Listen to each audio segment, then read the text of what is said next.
Hey everyone, Emmerron here. So it's been a while since we met like this, but I figured this was appropriate at least to start with for today's episode of How to GM. This week we're going to talk about netrunning, which I find is a topic that many of you have some struggles with in terms of like, how do I design netrunning content? What do I do when I have a netrunner on my party? This seems very hard. There's a whole chapter here about netrunning content, and I don't really understand it. So hopefully after this video, you'll have a better understanding of how designing a netrun works, how designing a net arch works, and kind of what you can do to supply that netrunner in your party with the things that you want to give them in terms of challenge as well as reward. So I'm going to switch out of these really quick and then we're going to get into our subject. So I'll be right back. All right, there we go. I'm a little more comfortable now. So let's start talking about netrunning. So the first thing to understand about netrunning is that net architectures are expensive. So I bring this up as like the first thing to remember because the net architecture is by and large where your netrunner is going to hang out and do their thing, right? So if you're designing a net architecture for a netrunner and the place that this net architecture is positioned isn't some giant corporation that has basically bottomless budget to drop on their security protocols, say like Militech or Arasaka or Biotechnica, you know, these multinationals that we read about in the book. Like, unless it is one of those corporations, the net architecture is going to have some constraints about it. And even in those larger cases, there are going to be certain constraints on the net architecture, namely restriction 1 that I would like to bring up here, which is every part of a net architecture needs to have a purpose. So you're not going to waste money if you're the corporation on building a net architecture that has no purpose, right? Or putting a floor in there that serves no purpose, right? So floors fit one of two broad classifications, and then we can kind of subclassify those further. So the two broad classifications are the lobby, which is the first 1 to 2 layers of a net architecture typically, and then the body of the net architecture. So the lobby usually will have a restricted number of things. The book talks about it a little bit in terms of like, it's got its own roll tables for the lobby. It's got its own kind of like black ice that would show in the lobby that typically you won't see deeper, or typically you won't see certain black ice in the lobby that you would see deeper in the net architecture, such as like a giant or a kraken, for example. Those typically won't show in your lobby. The lobby usually will have black ice that either softens a netrunner's defenses or tests their offensive capability at the front door. And most often, at least for most like common netrunning scenarios, I think that most of us are going to run when it's not, you know, like I said, a giant corporate heist, is that lobby is more likely going to be a warning sign, or it's going to, you know, be that no trespassing that's not worth the paper it's written on. But it's going to serve as some kind of notice to the netrunner, or it sometimes is a public space, right, that netrunners are allowed into. So certain tech clubs or bars, such as Short Circuit, might have a lobby more amenable to netrunners, so they have a space in cyberspace to gather and communicate within the club. So it allows for a little more of that, you know, kind of passive interaction amongst players or characters. It's not typically going to be where the bulk of your defenses go. So now let's talk about net architectures as a body. So the lobby is a pretty universal concept, and what that lobby looks like or the purpose it's trying to serve is going to depend on the net it's attached to. But the body is where things get a little more wild. So the body is usually where the netrunner is not supposed to be, right? if your Netrunner's gone into the body, they are going to be running into black ice like crazy. They're going to be running into firewalls that are going to prevent them from progressing in the network without breaking through them. They're going to run into, more importantly, their rewards, files, control nodes. They may, in more advanced net architectures, find things like demons or even other netrunners if maybe they're not the only ones who are aware of the profitability of the net architecture, but maybe someone else has come in to thieve the goods. On the other hand, an example that we see in 2077, a concept known as a dweller gets talked about, where an enemy netrunner sits on the net and basically is there trying to hamper the progress of your netrunner. And that can kind of be molded into a couple other things too. In Neon Inferno, for example, I've taken that netrunner in the architecture to be a rogue AI, which is its own kind of nightmare, right? You don't want to be messing with things from the deep net. You don't want to be the person who runs into that thing, right? And have to deal with the consequences of that. So when we talk about this net architecture, it's going to get very contextual. So there may be some of you at this point who are asking, yes, but Emmerron, physically in the world, like most things in this game are physicalized. What does a physical net architecture look like? What does that appear to be in physical space? And that's going to depend. It's going to largely depend on the size of the net architecture. So if you have 6 floors or less, right, that's a small net architecture. Those were typically able to carry in a backpack. So there are a couple of gigs that I've been part of, as well as one from Tales of the Red. Those of you who have run or play it will know. But there is there's a gig in there that actually features someone carrying a portable net architecture for reasons that I'm not going to get into for fear of spoiling it. But that portable net architecture is only, 6 floors or less. And so those are portable. You could do some wild things with portable net architectures. Drones, for example, can be tied to a net architecture. And so as long as that net architecture is with you and moving, the drones can move with you as well. Now, that said, this also means that if you walk near an enemy netrunner or stay near them long enough for them to breach your net architecture, seize control of the drone, and then do shit with that drone, your help could become your hindrance really fast there. And it's bulky, right? Like, it's not going to be something you conceal, like chilling in the club with my drone. Like, that ain't going to happen. You're not going to get people asking you, man, how's that drone staying put? They're going to look at the giant hulking backpack of machinery on your back, and they're going to, okay, I'm going to get my netrunner to steal that now.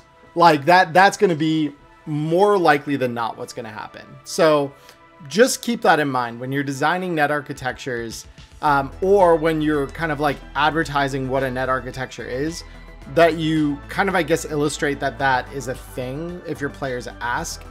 Anything larger than that, and we're getting into things the size of a either server or maybe an entire server farm, right? We're talking about like a buildings network. So if you've ever been, or not even been, but like if you've ever seen images of some of like the server farms used for supercomputers, like what NASA uses, or if you've seen images of like Google's server farm, you'll have an idea of like what the biggest net architectures are supposed to look like. And a slightly smaller net architecture might be either a single rack like that, or like a security hub in the back offices of a building, right? So something just big enough to control the building, excuse me.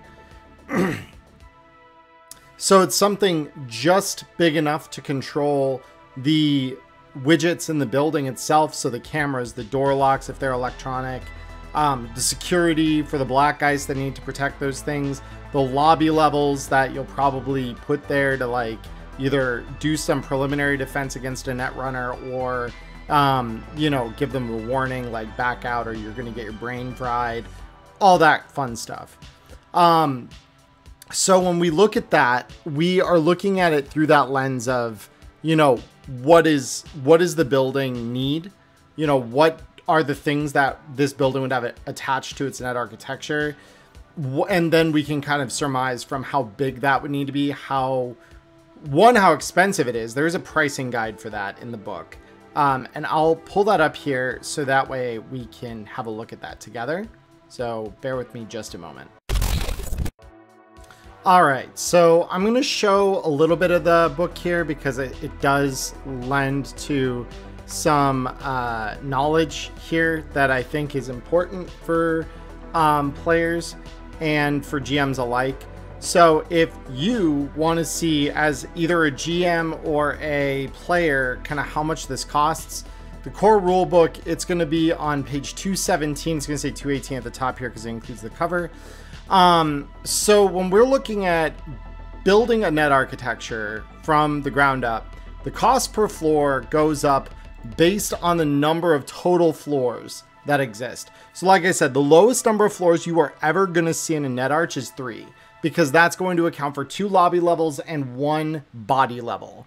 So 3 to 6, you're looking at 1,000 eddies per floor. So that means that at most, this is for just, again, this is just the skeleton. This doesn't include your defenses, what, you know, emplaced things like turrets might be attached, all of that.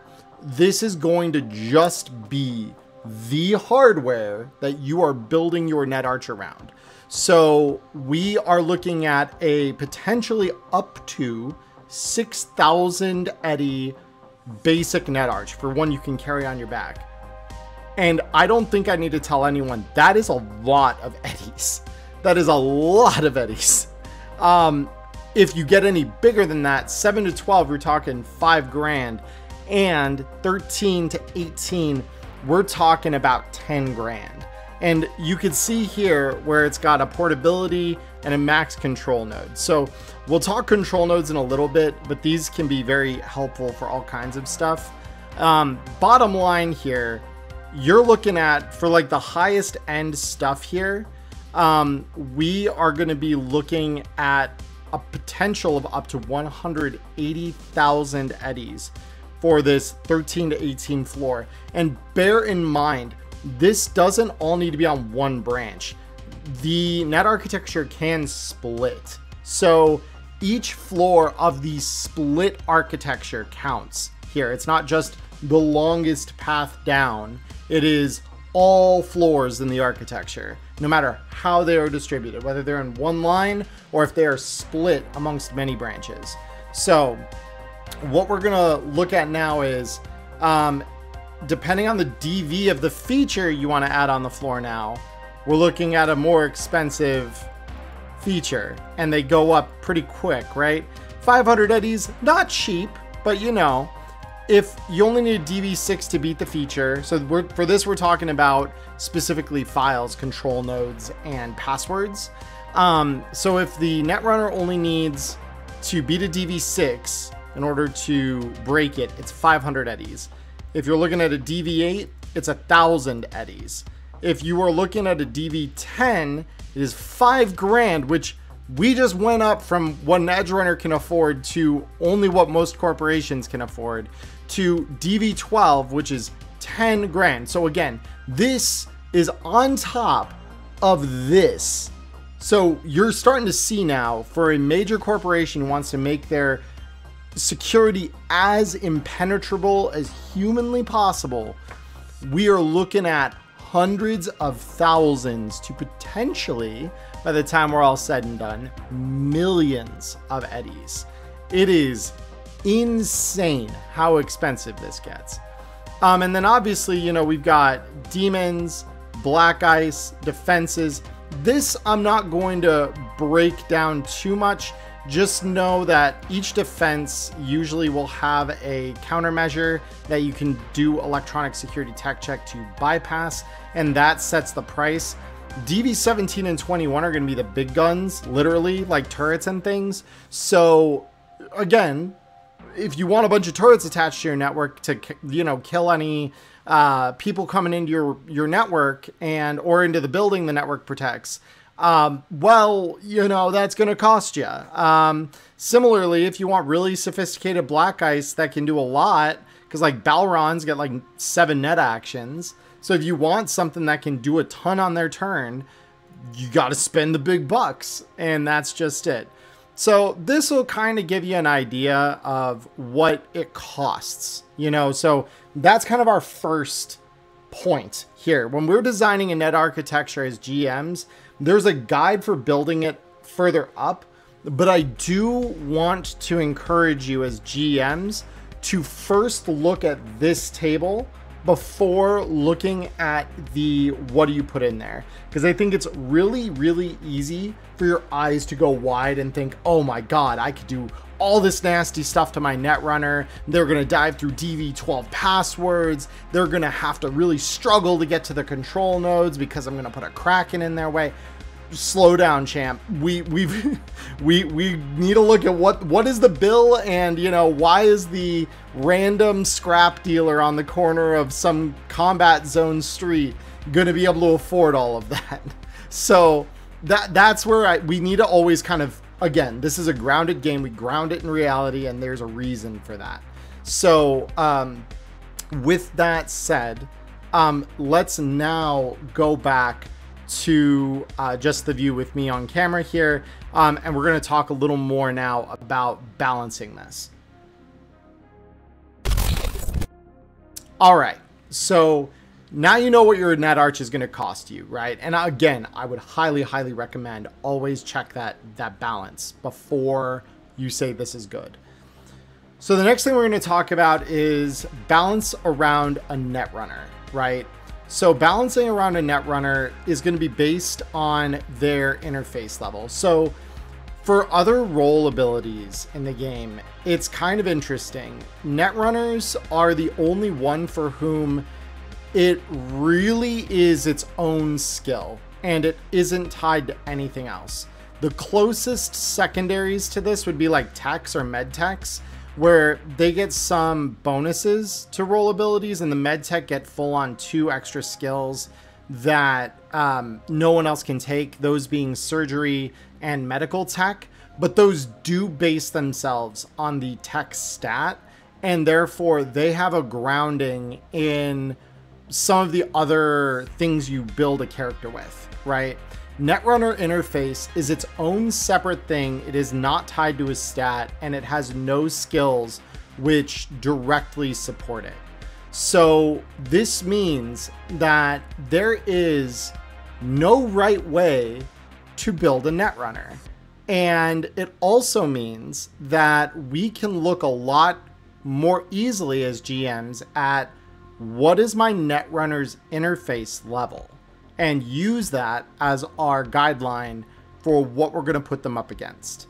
So Black Ice are going to be a little more of a wild card because they don't have like a threat rating or anything that you can immediately identify as like, ah, that's good for a Netrunner at rank 4, right?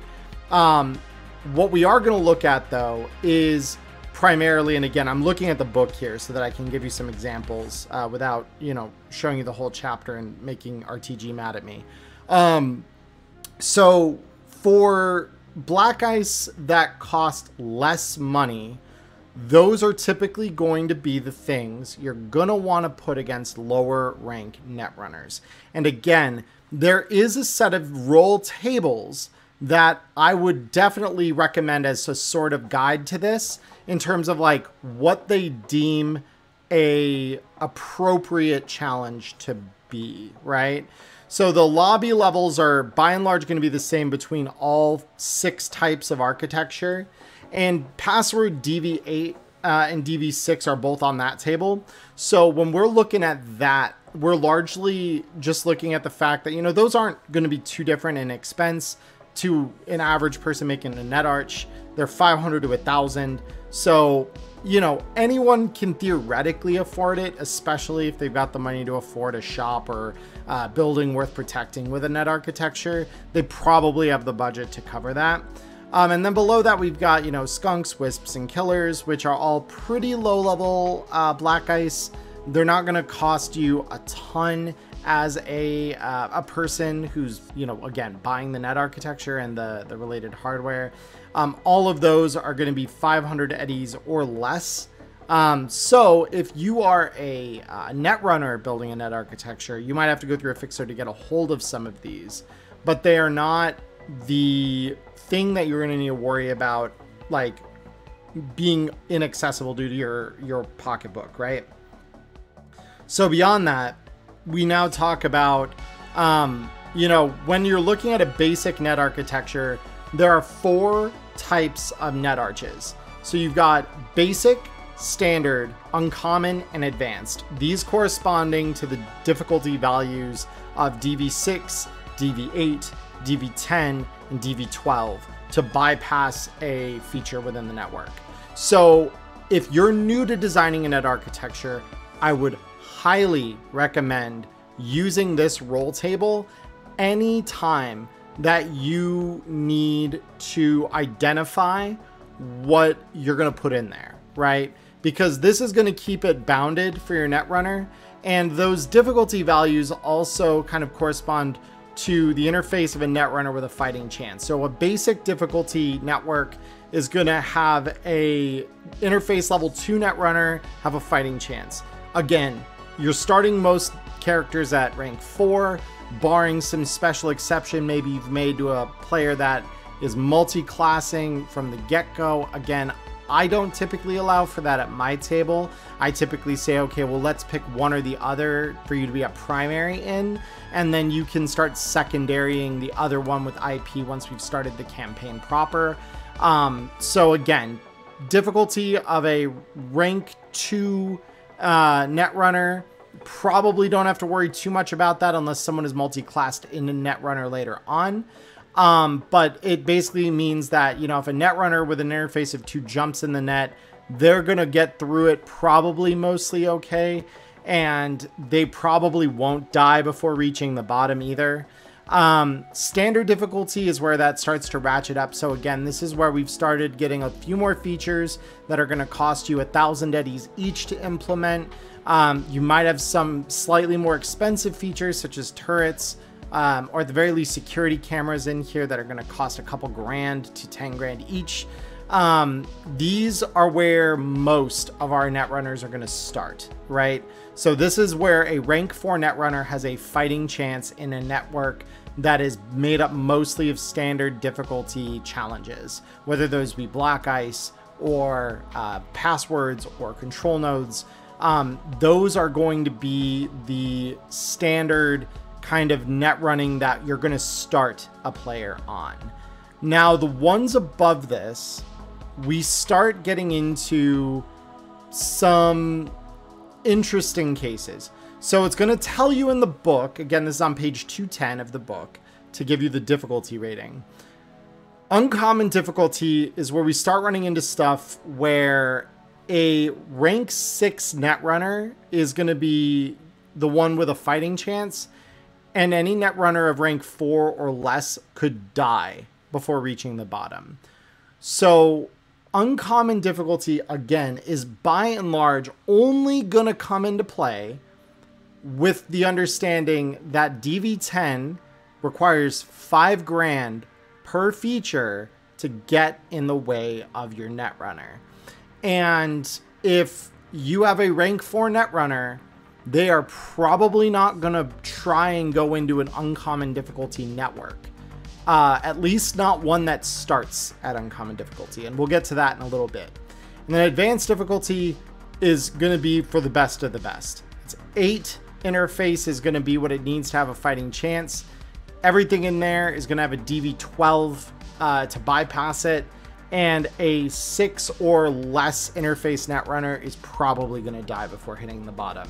So this means your starter Netrunner is never, and I mean never, gonna do well in a network like this. Now, you as a GM might feel the need to humble them, and you might throw this up against them, but I would still strongly recommend, especially because of how dangerous net running can be, only do this if, one, it makes sense in the world, and two, if the reward that you are guarding behind that wall is truly worth it to the netrunner, right?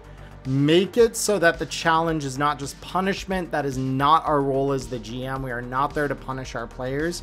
We are there to provide them a challenge. And so killing them outright is not challenging. It is very, very unfun, right?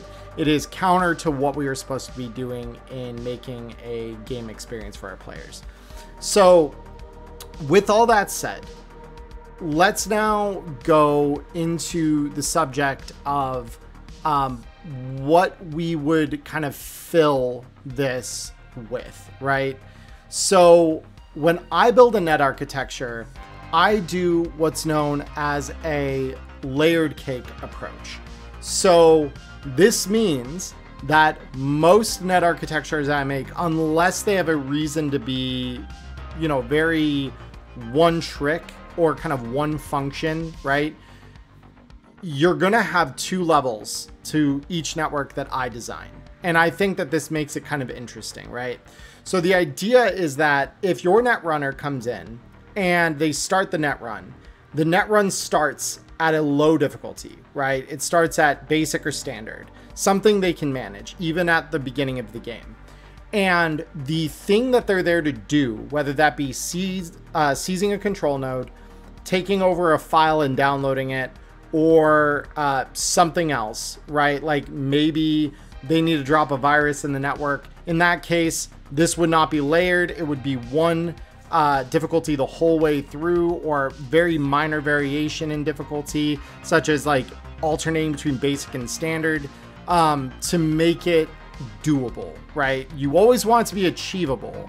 And so whatever goal you've set out for them, if it's something that doesn't involve getting to the bottom of the net architecture inherently, such as leaving a virus behind, what I like to do is I give the player what they need at about the mid to 2/3 way point of the network.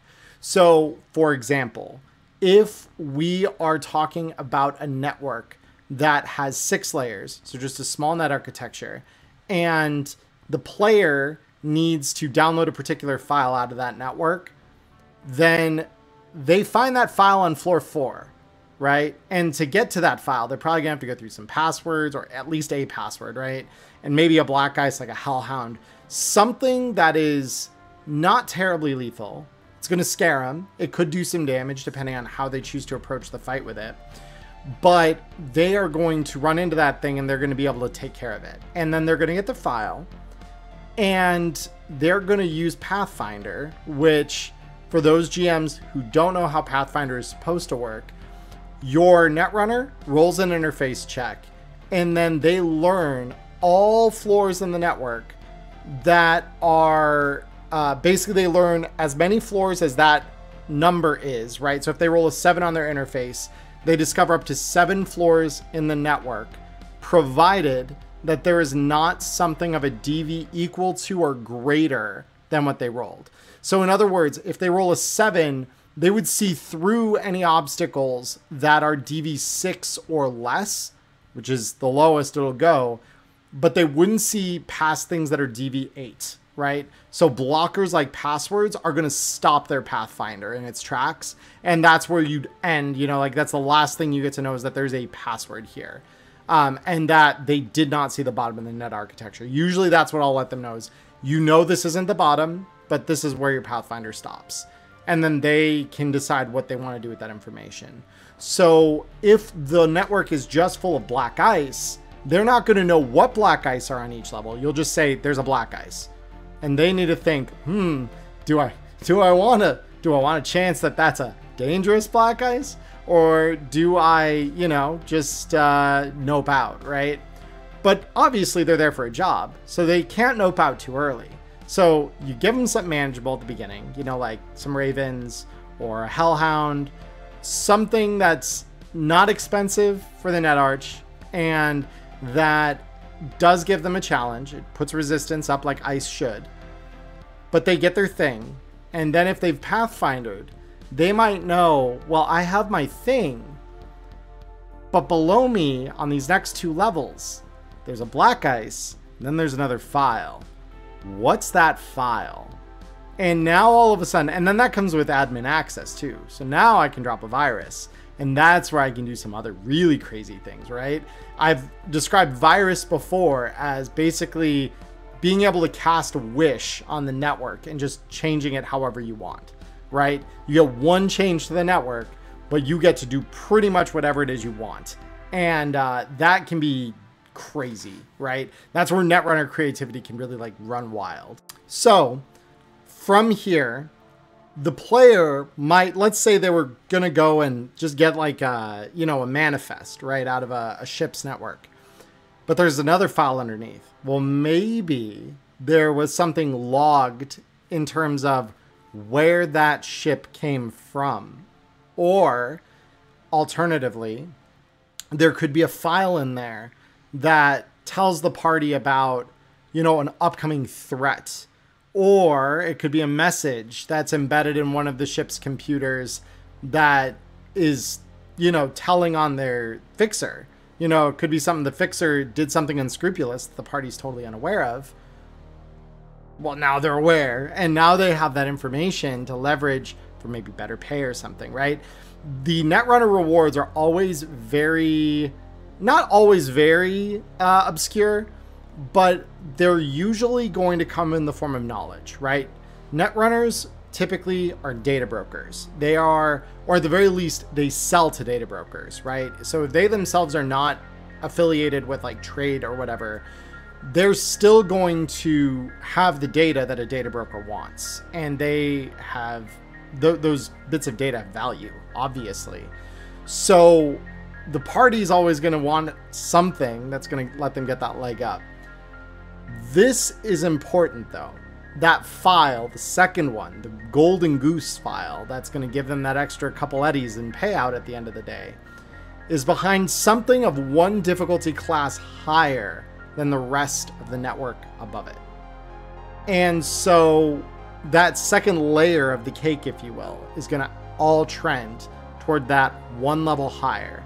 So now, if you're a brand new Netrunner and the rest of the network has been standard, we now go up to that premium network that is going to be more like, this is where the secure stuff sits. And we're going to buy and defend it as though it were very valuable. And so this now is going to move the Netrunner out of their league a little bit, right? And there's always the chance that they roll just well enough on that slide to get out and leave the black ice that they've just encountered in the dust. There's also the chance that the black ice is something they are not equipped to handle, and they get just destroyed by it. Maybe not killed, but they get hard hurt, right? Because the main thing to remember here is that unlike the rest of the game that goes off some very standardized difficulty value tables that you can look at either on the GM screen, or I believe that they show them in like the skills chapter, Netrunning, largely the highest DV you're ever going to encounter is a 12. And that's because we're only ever using 1 modifier, our interface. And you might be able to buff that in certain circumstances with programs, boosters like Speedy Gonzalez or Eraser or Sia, like these things that give like a static plus something to a very specific number of rolls or type of rolls. So this means that you're going to be that 2 up in DV in any other context than Netrunning is going to sound like very little. But to the GM who is looking at this, that's a lot. That is way more than you think it is. I've seen Netrunners who have an interface of 4 or 5 struggle to get through a DV10. And like DV10 is not on the outside very hard by appearance. On the inside, good luck breaching that unless you have like a worm or something, or you have the ability to bonus your check somehow. It is very, very hard. And so that is the one thing I would mention is be very careful if you are making defenses or writing custom defenses or doing this layering thing that I'm talking about, that again, you still keep it achievable for your Netrunner. The gigs they are going on, unless they are doing something way beyond and above their pay grade, should still be something achievable for their level of skill. Otherwise, they would not have been paid to go on the gig, right? Or they would not be tasked with doing this thing. And again, there's always going to be exceptions to that. There's always the chance that maybe that this isn't something a fixer is paying them to do, and that they are simply going somewhere because there is something of value that they need to go and get, or someone that's been taken and they're breaking in somewhere. But again, we are here to make a fun experience for our players. There is always going to be an argument for simulation versus game, right? And Cyberpunk can lean towards simulation in a lot of cases. This is one that I would highly recommend. Remember that this is a game, and remember that that 2 extra DV is going to hurt way, way more than it would in any other skill context. So beyond that now we've talked about how we build a net architecture, what do we fill it with? And again, you know, we're talking all of these things under the umbrella of make sure that whoever has this net arch can afford it, right? Make sure that this tiny corner shop can afford what they're putting in their net arch. That is rule 0 here. So now let's go one step even deeper. Let's talk about some defenses. So defenses on the outside of the net, as I already described, are going to be determinate on, in terms of their price, on how hard they are to break through.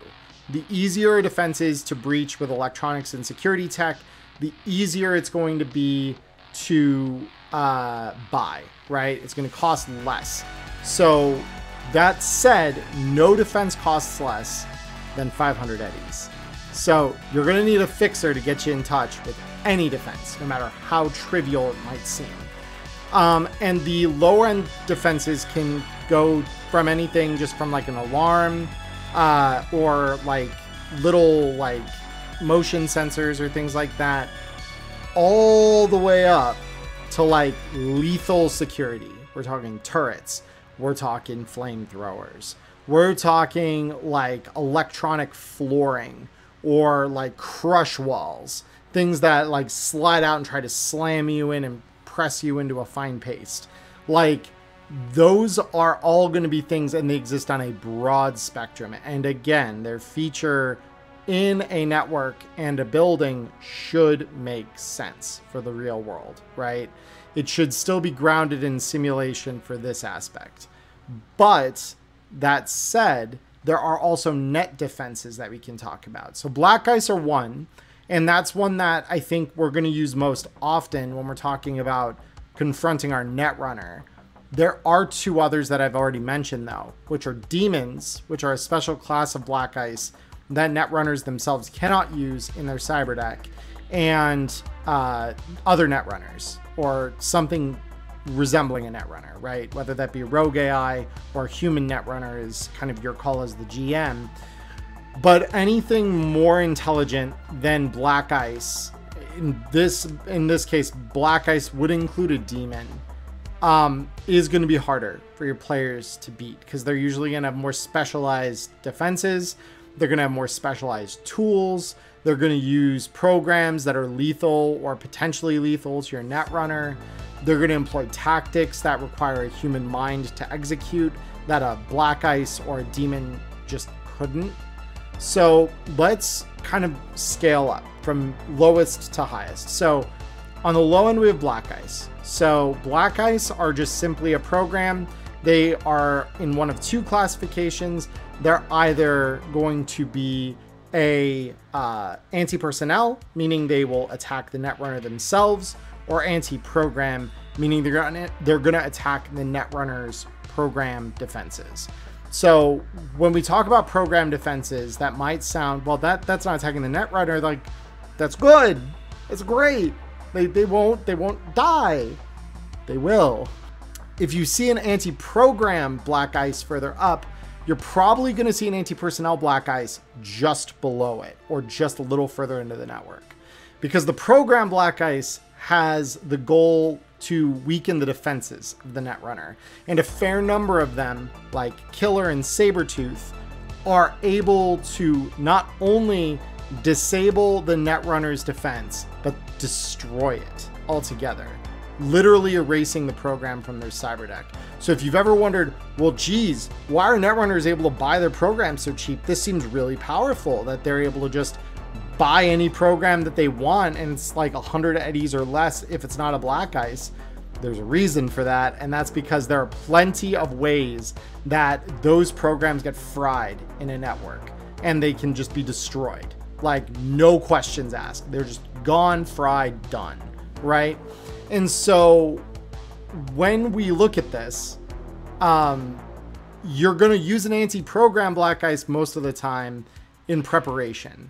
So your Netrunner might land in the lobby. They're presented with that, warning message, not worth the paper that it's written on, saying, please stay out. This is a private property. You don't want to be here. I'm going to hurt you. And they're going to be like, okay, cool. Nice, Gramps. Yeah, I'm going to fire up Armor, Speedy Gonzalez. I'm going to fire all my boosters and defenders up. And then we're going to dive. And the first thing you dive into is a killer. And now all of a sudden that killer is going to look at them with the running programs and say, those look tasty. And they're going to engage. And then they're going to do 46 damage to one of those programs. And the programs, by and large, are just 7 res. So the odds that 46 does not immediately kill the program is very low. So they kill the program, and then it deletes, and it's gone. And they don't have that for the rest of the net run. And if that's something like a defender, like an armor program would be, they're going to take a ton more damage straight to their skull. Because all net damage is done directly to the Netrunner's brain with no account for armor that they're wearing in reality. So their programmed armor is the only thing standing between them and drain damage. So with that in mind, they're going to start to sweat. If they see a killer pop out of nowhere and then they just frags their defense, cool. You're going the rest of the net run without that. And so when you come into that Hellhound on the next floor, well, now you're really not happy, right? The good news is that for anti-program Black Ice, they don't engage you unless you have a program running that they can target.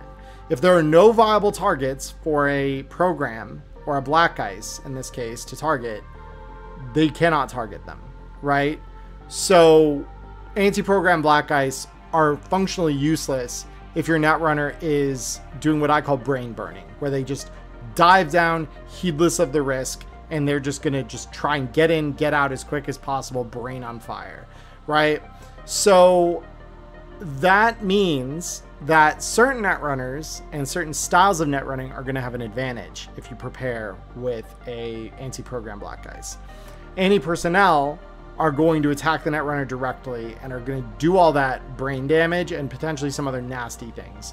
So this could be a Hellhound, which can set the Netrunner on fire if their deck's not insulated, which is a hardware upgrade they can get. There can be Liches, which can literally like psychosomatically affect your Netrunner for the next hour with negative stat debuffs. So your reflex, your intelligence, your move, your dexterity, like all of those can be affected in the network by Black Ice if they attack you. And so it gets really scary because some of these things are there not to stop you from intruding the network further, but to prevent you from running away. And so security will catch up with you. And then what happens next will all happen in meat space, and it's all going to be unpleasant. And the Netrunner usually is not going to have the kind of skills, unless you build them that way, to get out without being able to move, right? So it is really interesting, kind of the classes of anti-personnel. Highly recommend you look through the whole list and that you kind of like figure out what you want to do with them and how you want the network to, again, fit into the wider narrative. Because again, if they've got, say, a Scorpion in the network, which is built to knock their move down, they are going to probably have some kind of on-site security that they can send after the Netrunner once they're disabled, right? Because if they're crippled and they're limping out of there with one move a turn, that's 2 meters. Not very fast, very, very slow. Even the slowest guards are going to catch up to you, and then you're going to have to deal with them. So again, not great. So now let's escalate, right? So we've talked about Black Ice, we talked about anti-program, which is probably the lowest class of threat because it doesn't actually hurt your Netrunner's HP directly. We've got anti-personnel, which will hurt their HP directly and potentially do some other things. Now we talk about demons. So demons are scary in the right context. On the surface, in a vacuum, they don't seem terribly threatening compared to Black Ice, right? So a demon's main purpose is to operate physical control nodes in the system. So in other words, if your system has cameras, or if it has turrets, or if it has any kind of in-place defenses, and you need something controlling those, and you don't want to pay a human to be the one doing it, you're going to pay for a demon in your network. And that demon is going to assume control of all nodes in the network and is not affected by things like passwords for the sake of movement. It is not affected by Black Ice in the network. It has an HP just like a Netrunner does. It has net actions like a Netrunner does. And the more sophisticated the demon, the more net actions it will have. All demons have what are called a combat number of 14, meaning if they are shooting a gun in the network through a turret or something, they're rolling a 14 to do that. If they are doing anything in the net, they're using their interface level. So that all said, you know, that's the real basics of a demon. When you have a demon, their prime directive is do your control node tasks. Run control nodes, seize control of nodes, and if you cannot do that, attack enemy netrunners. And they might be further programmed to set an alarm off if they detect a netrunner in their net architecture. And this is where they get scary, because demons are always fully aware of what is going on in their net architecture without rolling a Pathfinder. They know what is happening. So if your netrunner walks in and there's an imp in the network and the imp says, there's a netrunner, and they're programmed to set that alarm off, they're going to say, there's a netrunner. I'm going to raise the alarm. And now it got scary. Now it gets terrifying, because that demon, without even being encountered by the netrunner in the net architecture like any other Black Ice, is immediately aware of them, and it knows what's going on, and it's going to do its base intelligence thing to like launch an alarm and call the police or private security or whatever, right? Now the heist's in jeopardy. Whatever your players were trying to do, or whatever reason your netrunner had to be in that net architecture, now it's gotten to be problematic. So now let's go one step further down. Now we're going to talk about human netrunners. So as a last line of defense, or in circumstances where two thieves are going for the same goal, you may encounter human netrunners or rogue AI that I tend to just roll up netrunner stats for within the network.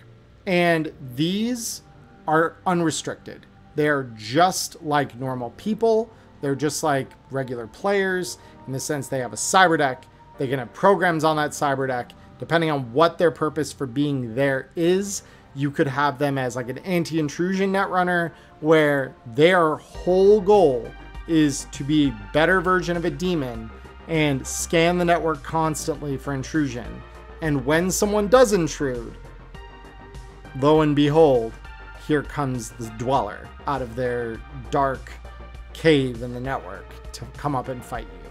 And they're an admin, so the Black Ice don't care about them, passwords don't care about them, and they have no mercy. So they're gonna just come after you, try to fry your brain out, and now it's a fight between you and them on the network, and they are smart, so they're going to be able to call defenses, they're going to be able to call the police, they're going to be able to do all the things a normal person can do from the net. And so it's very scary when you encounter that in your network, unless the job is such that both of you are on the bad side of the law, in which case there may be no defenses for them to call.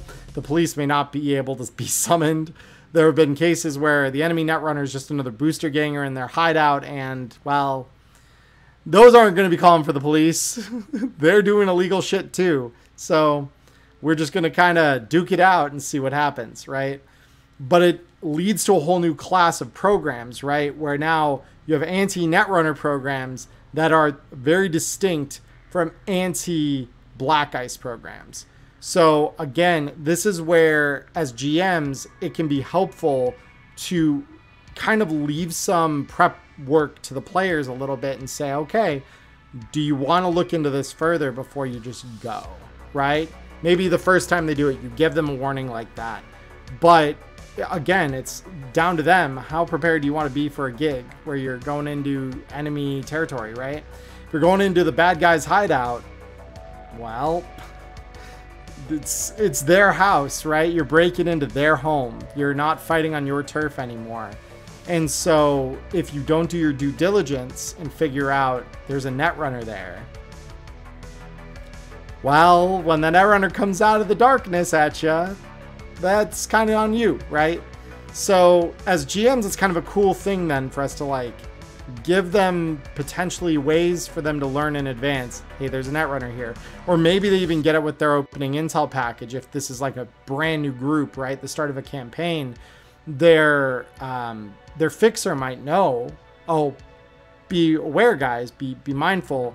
Word on the street is they just got a new netrunner, and that netrunner is probably going to be there. So just be ready for that. And so that might cause your netrunner in preparation to move programs into their deck that can deal with net combat against more than just black ice, right? So this has kind of been my guide to like building that out. Again, so let's go back real quick and recap. So how much you put in a network is going to depend on three factors. Can the place that is buying the net architecture, first of all, afford it? Does there exist a reason for the net architecture to be the size that it is? And is there something additional in the network that players might be able to access if the network is large enough? And so those three principles are going to largely drive how you build out the network. And remember, people and demons cost a lot of money. So like it costs a lot of money to have someone on payroll. When your runners are getting $2,000 a gig to do one thing, and that's like the only thing they do in a week, you can only imagine what a well-trained corporate net runner costs when it comes to them dwelling in a network, right? So, you know, use that as you will.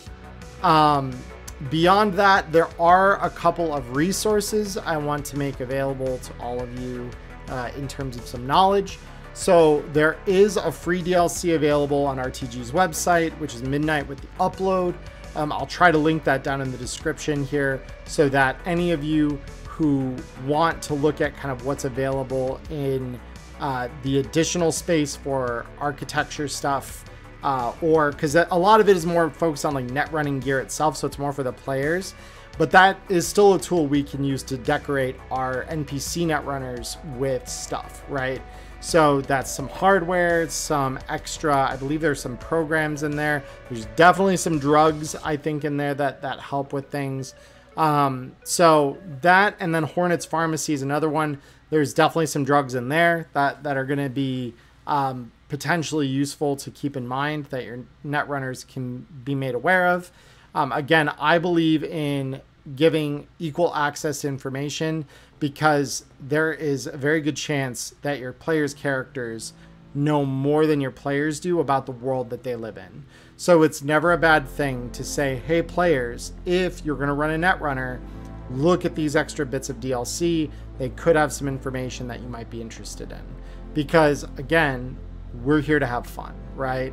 And I love seeing what my players can cook up. I love seeing what they're capable of.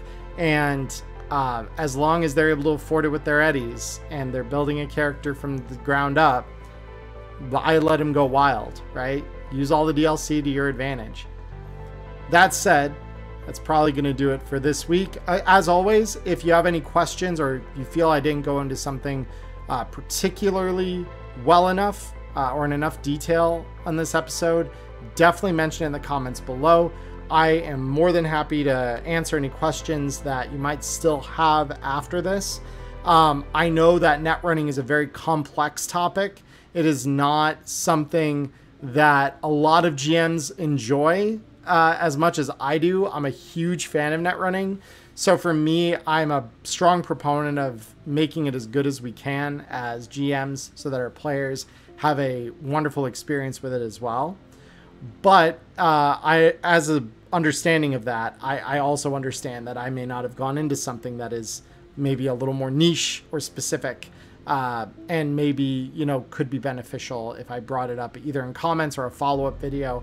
So definitely let me know if there's anything I missed or any questions you have after the episode here today.